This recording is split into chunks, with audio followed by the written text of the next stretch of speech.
అప్పుల బాధలు వెంటాడుతున్నాయా? అయితే 6 జేవిఆర్ వారి జాతిరత్నాలు ధరించండి. హాయ్, వెల్కమ్ టు మనం టీవీ. నేను మీ మనోజ్. నిజంగా ఈ వీడియో మాత్రం మీకు గుండె ధైర్యం ఉంటేనే మాత్రమే చూడండి, లేదంటే స్కిప్ చేసేయండి, ఇబ్బంది ఏం లేదు. ఎందుకంటే ఒక తల్లిని తన కామ కోరికల కోసం వేరే అబ్బాయిలతో సుఖపట్టం కోసం ఒక మైనర్ గర్ల్ తల్లిని చంపేసింది. ఎంత దారుణం అంటే బెంగళూరులో జరిగింది. సుబ్రహ్మణ్యపుర పిఎస్ పరిధిలో ఈ దారుణం జరిగింది. సో కొన్ని కారణాల వల్ల వాళ్ళ ఫేస్ని నేను రివీల్ చేయలేని పరిస్థితి. బట్ ఈ అమ్మాయి వాళ్ళ బాయ్ ఫ్రెండ్స్తో ఎక్కువ సాన్నిహిత్యంగా ఉండటం వాళ్ళ అమ్మ గమనించింది. ఈ అమ్మాయి ప్రవర్తనలో కూడా చాలా రకాల తేడాలు గమనించిన తర్వాత వాళ్ళమ్మ అబ్బాయిలతో తిరగకు, అబ్బాయిలతో మాట్లాడకు అని చెప్పింది. కేవలం ఆ ఒక్క రీజన్తో ఈవిడ అనంతలోకాలకు వెళ్ళిపోయేలా చేసింది. కట్ చేస్తే ఒకరోజు సరిగ్గా అక్టోబర్ 21న బెంగళూరు సుబ్రహ్మణ్యపుర పిఎస్ పరిధిలో వీళ్ళు నివాసం ఉంటున్నారు. కావాలని చెప్పి ఈ అమ్మాయి వాళ్ళ నలుగురు ఫ్రెండ్స్ని, ఈ అమ్మాయి 10th క్లాస్, సో ఇంటర్కి సంబంధించిన వాళ్ళ ఫ్రెండ్స్ ఎవరైతే బాయ్ ఫ్రెండ్స్ ఎవరైతే ఉన్నారో నలుగురిని ఇంటికి తెచ్చుకొని వాళ్ళ అమ్మకు కూడా తెలియకుండా అసభ్యకరమైన రీతిలో, ఇక అర్థం చేసుకోండి, నేను చెప్పలేను ఆ మాట. సో అసభ్యకరమైన పొజిషన్లో ఉన్నారు వాళ్ళంతా. సో మొత్తం 5గురు.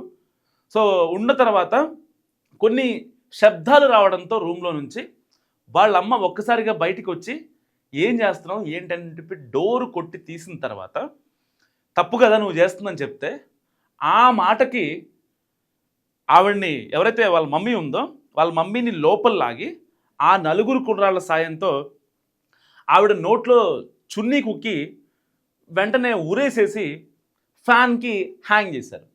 చంపేసి ఆవిడని స్పాట్లను చంపేసి ఫ్యాన్కి హ్యాంగ్ చేసి సూసైడ్ అంటూ క్రియేట్ చేసే ప్రయత్నం చేశారు. బట్ మళ్ళీ దాని తర్వాత 2 days తర్వాత ఎవరైతే బాధితురాలు ఉందో వాళ్ళ చెల్లి ఆవిడ ఫోన్ చేస్తుంటే ఈవిడ ఫోన్ లిఫ్ట్ చేయలేదు. సో లిఫ్ట్ చేయకపోవడంతో వెంటనే ఆవిడ ఇంటికి వచ్చేసింది. ఇంటికి వచ్చి చూస్తే ఈవిడ విగత జీవిగా ఫ్యాన్కి వేలాడి ఉంది. సో వెంటనే ఆ చుట్టుపక్కల వాళ్ళకి, వాళ్ళ బంధువులకి, వీళ్ళకి ఫోన్ చేసి వెంటనే కంప్లైంట్ ఇచ్చారు. కంప్లైంట్ ఇచ్చిన తర్వాత మ్యాటర్ తెలిసింది, వీళ్ళ కూతురే చంపేసింది. సో చంపి దాన్ని సూసైడ్గా అంటే అందరికీ చూపించే ప్రయత్నం చేసింది. కానీ ఫైనల్గా దొరికిపోయింది. పిల్లల మైండ్ సెట్లు ఎలా అవుతున్నాయంటే, కనీసం ఈ అమ్మాయి మేజర్ కూడా కాదు, 15 ఏళ్ళు, ఒక 10th క్లాస్ అవుతున్న అమ్మాయి.